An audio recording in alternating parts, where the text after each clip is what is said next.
The wind howled through the valley like a wounded beast, carrying with it the stinging bite of a winter that had arrived early and with a vengeance. It was late December, the time of year when the high country buried itself under feet of snow, turning the world into a stark, silent expanse of white. For Mai Lin, the isolation was not a curse, but a shield. In the 3 years since her father had passed, worked to death in the mines before they could scrape together enough gold to return to Guangdong, she had learned that the forest was safer than the towns. The towns held stares, whispers, and the kind of hostility that did not need words to cut deep. Here, in the small, drafty cabin tucked against the spine of the mountain, the only enemies were the cold and the hunger, and those were honest adversaries. Mai Lin stood by the frost-crusted window, her breath hitching as a sound pierced the howling gale. It wasn't the wind. It was the guttural, hungry snarl of wolves. She grabbed the heavy iron skillet, she had no ammunition left for her father's rusted rifle, and pressed her back against the rough-hewn door. Her heart hammered against her ribs like a trapped bird. The wolves were close. She could hear the crunch of snow under heavy paws, the scratching of claws against the frozen earth of her porch. But then, another sound cut through the darkness, sharper and far more terrifying than the growls. A child's scream. Mai Lin's instinct was self-preservation. She was a lone Chinese woman in a territory that saw her as less than human. Opening that door was madness.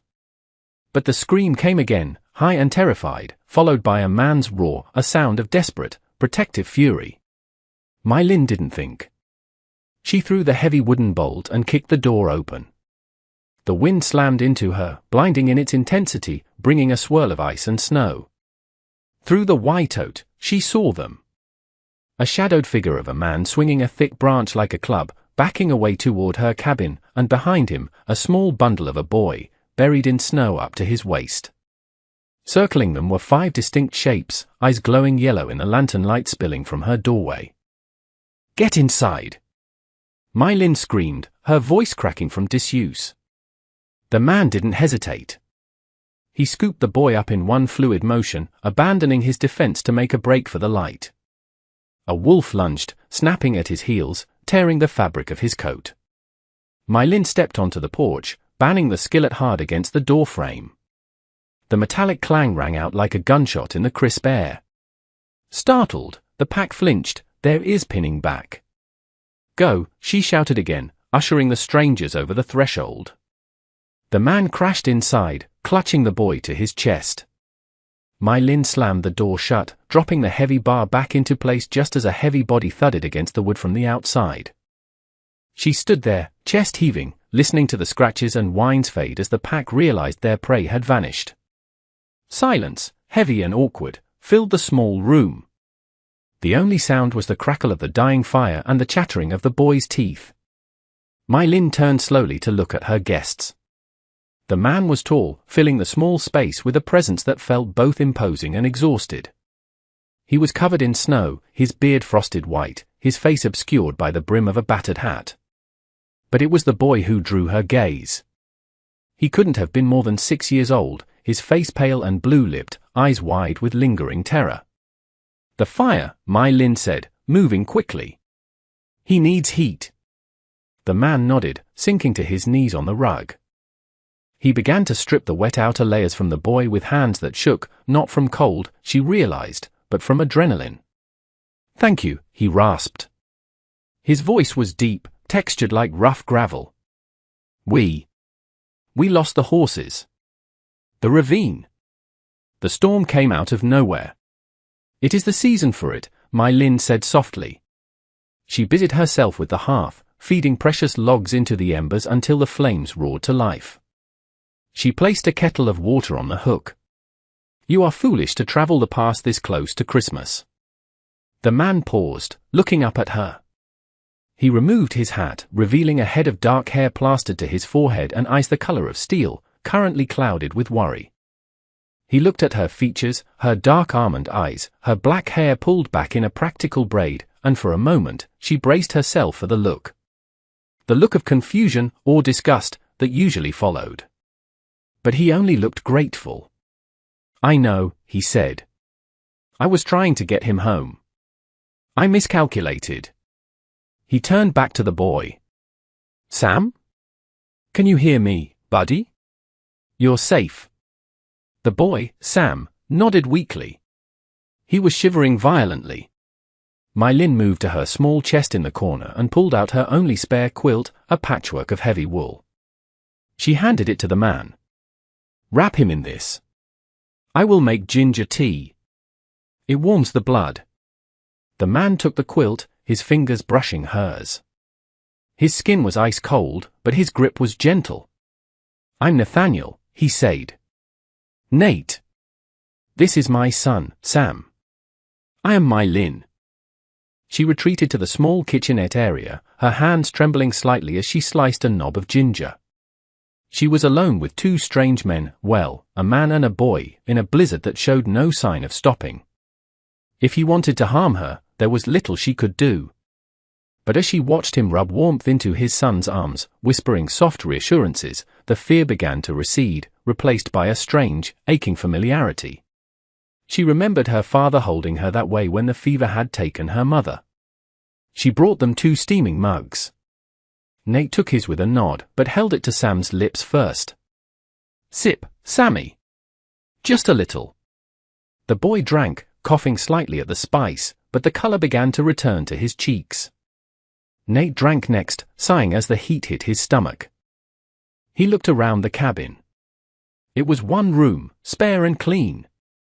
Dried herbs hung from the rafters, sage, ginseng, mint. A small altar sat on a shelf with a fading picture of an older Chinese man and a stick of incense. We have intruded on your home, Nate said quietly. I have money. I can pay for the food, the shelter. Mylin shook her head, sitting on a wooden stool near the fire, keeping a respectable distance. Money is no good to the wolves, and it does not burn well for heat. You are here because the storm decided it. Tonight, that is enough. Nate studied her, his eyes intelligent and piercing. You live here alone? This far from the settlement. It is quieter, she said simply. And safer. He seemed to understand the weight of that. He didn't pry.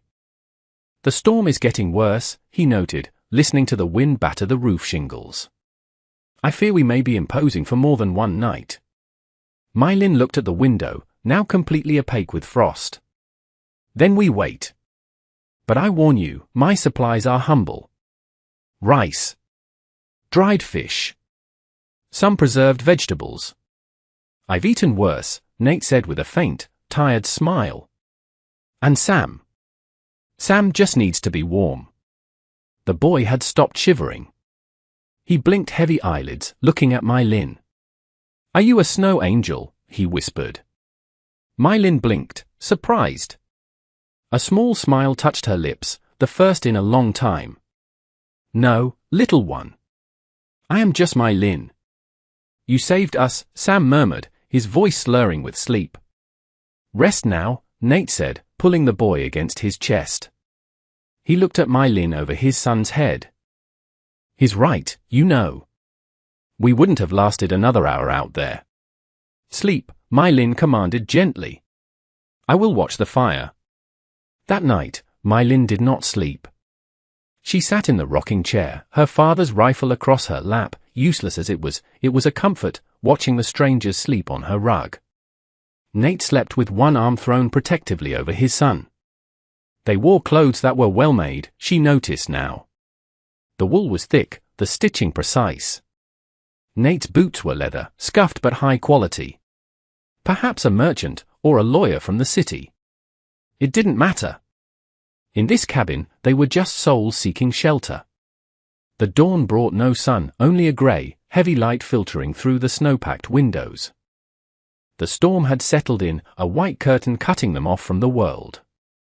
For the next 3 days, the cabin became a small, enclosed universe. Nate proved to be a man of his word, and a man of work. He did not sit idly. Despite his exhaustion, he insisted on earning his keep. He fixed the leg of her table that had wobbled for a year. He restacked her firewood pile indoors to dry it out. He was respectful, always knocking before entering if he went out to check the weather, always averting his gaze when she washed her face in the basin. Sam, having recovered from the chill, was a ball of curiosity. He was a sweet child, with messy brown hair and eyes that held a sadness too deep for his age. "What is this?" Sam asked on the second day, pointing to the calligraphy brushes on her shelf. "Those belong to my father," Mylin explained, kneeling beside him. "He taught me to write characters. To capture words on paper. Can you show me?" Mylin glanced at Nate, who was whittling a piece of kindling by the fire. He nodded encouragingly. She cleared a space on the table. She had no ink left, so she used water on a slate board. The damp marks appeared dark and sharp before slowly fading. She drew the character for home. "This means family," she lied slightly, simplifying it for him. "A roof, and a pig underneath. It means shelter and food and being together." Sam tried to copy it, his small tongue protruding in concentration. "Where is your family?" he asked innocently. Mylin's hand stilled. "They are with the ancestors now." "My mama is an angel," Sam said matter-of-factly. "She went away last Christmas. That's why Papa is sad." Mylin looked up to find Nate watching them, his expression raw. He looked away quickly, focusing on the fire. The pieces clicked into place. The reckless journey through the storm, the shadows in his eyes. He was running from a ghost, trying to outrun grief on the anniversary of his loss. "I am sorry," Mylin said softly to the room. It's been a hard year," Nate said, his voice rough. "We were heading to my sister's in the city. I thought a change of scenery would help him." "Help me." "The heart carries its burdens wherever the feet go," Mylin said. She rose and went to the pot hanging over the fire. "But sometimes, the snow forces us to stop and put the burden down, just for a while." She ladled out bowls of congee, rice porridge cooked down until it was creamy, topped with the last of her dried scallions and salted fish. It was peasant food, the food of her childhood. Nate took the bowl. "This smells wonderful." "It is congee. It heals the stomach." They ate together at the small table. It was intimate, a domesticity that felt dangerous to Mylin because she knew it was temporary. "Tomorrow is Christmas Eve," Sam announced suddenly, scraping his bowl. "Santa won't find us here. The chimney is too small." Nate winced. "Sam, we talked about this. Santa knows where you are, but the storm. He can't fly in a blizzard," Sam finished glumly. "I know." Mylin looked at the disappointed boy, then at the pained father. She thought of her own childhood, poor but filled with the magic her father created out of nothing. "The storm may stop Santa's sleigh," Mylin said, "but the spirits of the mountain are ancient. They do not mind the wind." Sam's eyes went wide.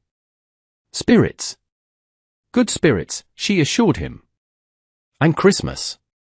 Christmas is about light in the darkness. We can make our own light." That afternoon, Mylin opened her trunk. She pulled out a stack of red paper she had been saving for the Lunar New Year. She sat Sam down and taught him how to fold. They made cranes, frogs, and stars.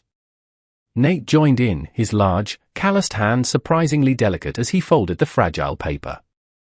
They strung the red paper shapes on a piece of twine and hung them across the mantel. In the firelight, the red paper glowed warmly. "It looks like magic," Sam whispered. "It is," Mylin said. On Christmas Eve, the wind finally died down, leaving a silence so profound it rang in the ears. The cabin was warm. Mylin brought out a jar of preserved plums, a rare treat. Nate contributed a silver flask of brandy he had in his coat, adding a splash to their tea. To shelter, Nate toasted, raising his mug.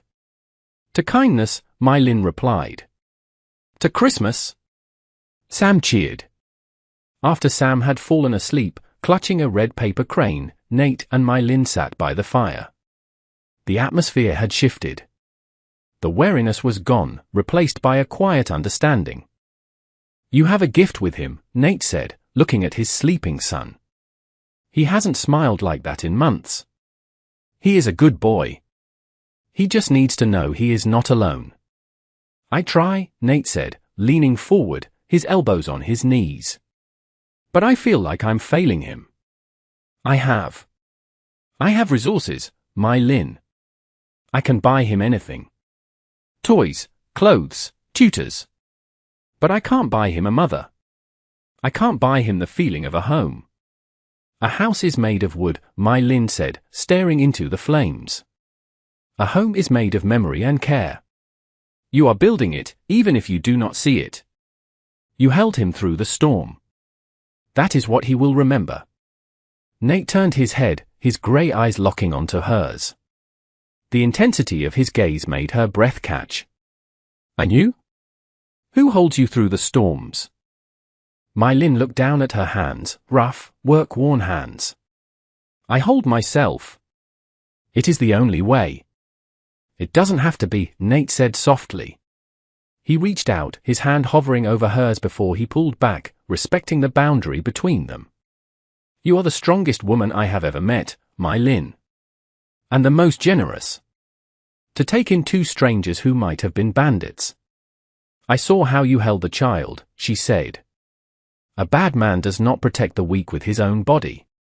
My Lin, he said, testing the sound of her name. When this storm clears. I don't want to just walk away and leave you here. It's too hard a life for one person. It is my life, she said, though her voice wavered. I do not fit in your world, Nate. I have seen your world. They look at my eyes and they see a servant, or a joke, or a threat. Here, the trees do not care. Then the world is wrong, Nate said fiercely. And I will tell them so. The moment hung between them, fragile and electric. But before it could settle, a loud crack echoed from the roof, the weight of the snow shifting.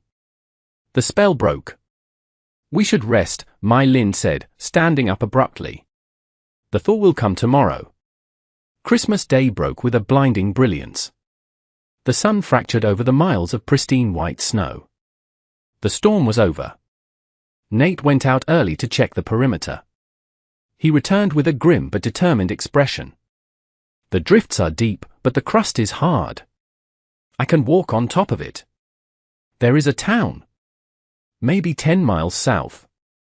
Yes, my Lin said, feeling a hollow ache in her chest. Silver Creek.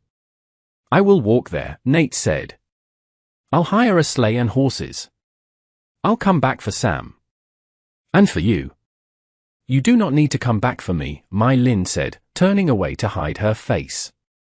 You go. Live your life. Nate grabbed her shoulders, turning her to face him. I am coming back. Do you hear me? I owe you my life. My son's life. I am coming back. He left an hour later. Sam cried, clinging to my Lin's skirts until Nate promised, swore on his life, that he would return by sunset with a carriage. The hours dragged. My Lin tried to keep Sam entertained, but her own anxiety was a tight knot in her stomach. What if he fell? What if the wolves returned? Or worse? What if he reached the town, realized he was a wealthy man safe in civilization, and decided that the Chinese woman in the shack wasn't worth the effort of the return trip? She had been disappointed by people before. The sun began to dip behind the peaks, casting long, purple shadows across the snow. Sam was watching by the window. He's coming. Sam shouted. My Lin ran to the door. In the distance, against the white expanse, a dark shape moved. It wasn't just a sleigh. It was a team of 4 massive draft horses pulling a sturdy carriage, flanked by 3 men on horseback. Nate had returned. And he hadn't come quietly. The cavalcade pulled up to the cabin. Nate jumped from the sleigh before it even stopped moving. He strode up the porch and scooped Sam into his arms, then looked at my Lin. I told you, he said, breathless. Behind him, a burly man with a mustache, the foreman, presumably, tipped his hat.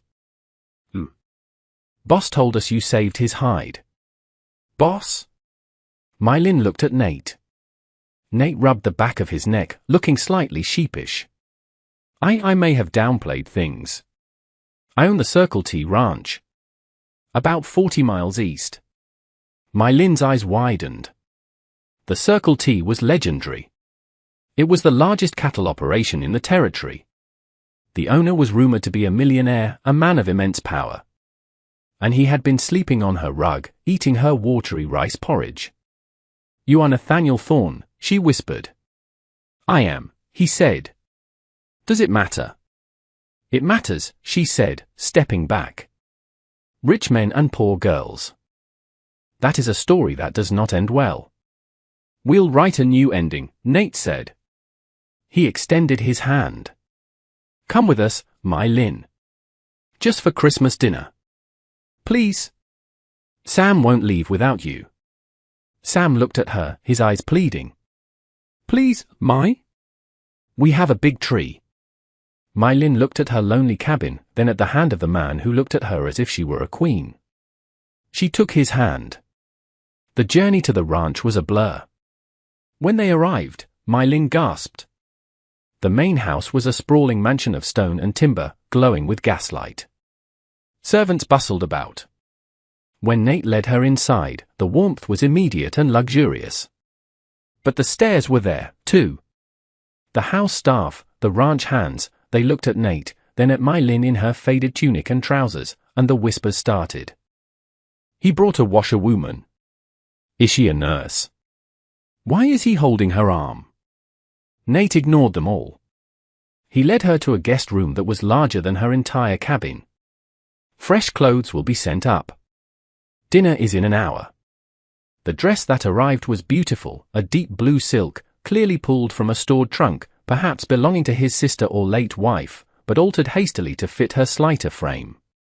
When My Lin descended the grand staircase, silence fell over the hall. She held her head high. She was the daughter of a scholar, poor or not. She had dignity.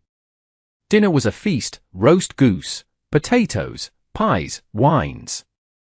But the tension was palpable.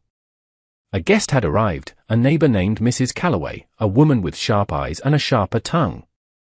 "Nathaniel," Mrs. Calloway said, slicing her meat with precision. "It is certainly Christian of you to offer charity to the unfortunate.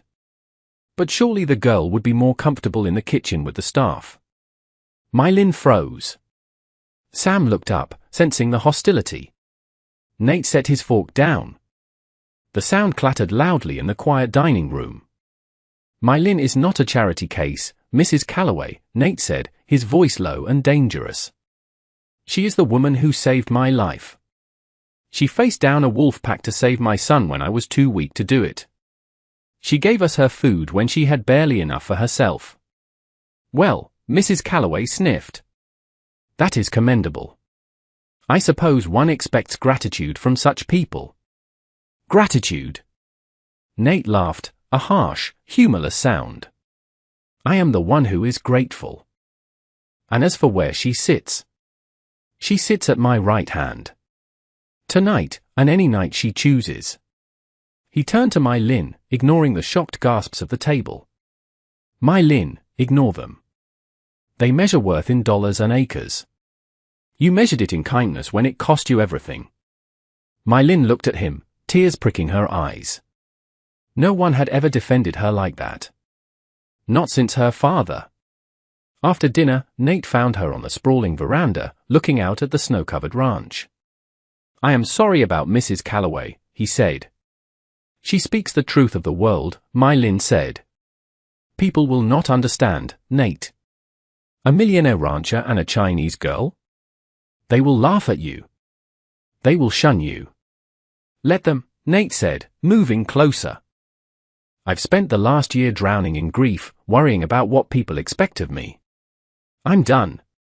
I found more humanity in your one-room cabin than I found in this entire mansion." He turned her to face him. The moonlight reflected off the snow, lighting up his rugged face. "Stay, My Lin. Not as a guest. Stay with us." "As what?" she asked, her heart pounding. "A governess? A housekeeper?" "As my partner," Nate said. "As everything." He took a breath, rushing on before he lost his nerve. I know it soon. I know it sounds crazy. But I know who you are. I saw you in the worst of times, and you were magnificent. I don't want to go back to a life without you in it. Mylin looked at him. She saw the lonely man in the snow, the loving father, the fierce protector. She realized that wealth didn't change the heart of the man she had met in the storm. It will be hard, she warned. They will not make it easy. I have a lot of fences on this ranch, Nate smiled, but I'll tear every single one down if they get in your way. Sam came running out onto the porch then, holding a wooden toy horse. My Papa! Look what was under the tree. He ran to them, stopping between them. He grabbed Nate's hand and Mylin's hand, pulling them together. Are you staying, My? Papa said he'd ask you. Mylin looked down at the boy, then up at the man who was offering her a home, not just a roof, but a true home. Yes, Sam, Mylin said, her voice steady and strong. I am staying. Nate let out a breath he seemed to have been holding for days. He squeezed her hand, bringing it to his lips for a kiss that was both a promise and a prayer. Merry Christmas, Mylin, he whispered. Merry Christmas, Nathaniel, she replied. The snow continued to fall softly over the valley, covering the tracks of the wolves and the hardships of the past, leaving a blank white canvas ready for a new story to be written. A story of a rancher, his son, and the woman who had opened her door and let love in from the cold.